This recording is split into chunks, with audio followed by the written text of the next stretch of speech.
అయిపోతాండి. నీకు కొంచెం కూడా టెన్షన్ లేదా? అరే ఇవన్నీ కామన్ అబ్బా. నేను చూడు ఎంత సంతోషంగా ఉన్నాను, ఎంత ఉల్లాసంగా ఉన్నాను. నువ్వు సంతోషంగా ఉండడం కాదు, నన్ను ఉంచడానికి కొంచెం ఏదైనా ట్రిక్ చెప్పొచ్చు కదా. అయితే నెక్స్ట్ పర్ఫార్మెన్స్ చూసేయి. మరి ఇంకెందుకు ఆలస్యం, let's welcome the team dance crew.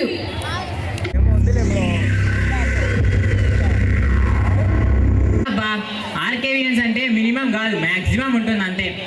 సరే కానీ నెక్స్ట్ ఏంటి? అసలు నీ గోల్ ఏంటి?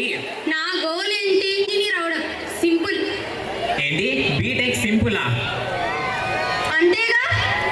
రోజు 6కే లేద్దామని అలారం పెట్టుకొని 8కి లేచి 8:30 లోపు రెడీ అయ్యి తీరా క్లాస్కి పోతే అక్కడేమో ఫ్యాకల్టీ రాక మాకేమో కడుపు కాలుతున్నా మెస్కి క్యాంటీన్కి తిరిగితే ఎక్కడ అటెండెన్స్ పోతుందో అని సిఆర్ని మేనేజ్ చేసి మేము తీసుకున్న డిపార్ట్మెంట్లోనే కాక ఇంకా 4 డిపార్ట్మెంట్లో క్లాసెస్ వింటూ ఒకానొక టైంలో మా డిపార్ట్మెంట్ ఏదో మేమే మర్చిపోయి విన్న క్లాసెస్ బుర్రకెక్కక యూట్యూబ్లో క్లాసెస్ వింటూ గ్రూప్ స్టడీస్ నైట్ అవుట్స్ అని స్టార్ట్ చేసి పబ్జి ఫ్రీ ఫైర్తో ఎండ్ చేసి ఎగ్జామ్స్లో ఆన్సర్స్ గుర్తుకు రాక వచ్చిందంతా పాస్ అయ్యి 4 ఏళ్లలో పడిన రెమెడియల్స్ 4th ఇయర్లో కంప్లీట్ చేసి వైవాస్ ఇంటర్నల్స్ ఎక్స్టర్నల్స్ అని డిగ్రీ చేతికి వచ్చినాక టాపర్స్ అన్ని రికమెండేషన్స్ అన్ని జాబ్స్ ఎవరు చిక్తే వాడు కొట్టేస్తే ఎలాగోలాగో కష్టపడి జాబ్ తెచ్చుకొని ఇంట్లో వాళ్ళని పోజేస్తున్న BTech graduate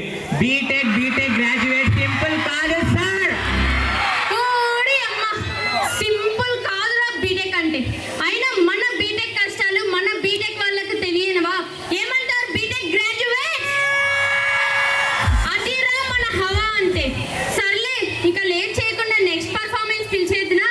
పిలిచేద్దామా guys? Let's welcome the team Beat Blaster. అంటే కిడ్నాప్ డ్రామాతో మనల్ని అలరించబోతుంది.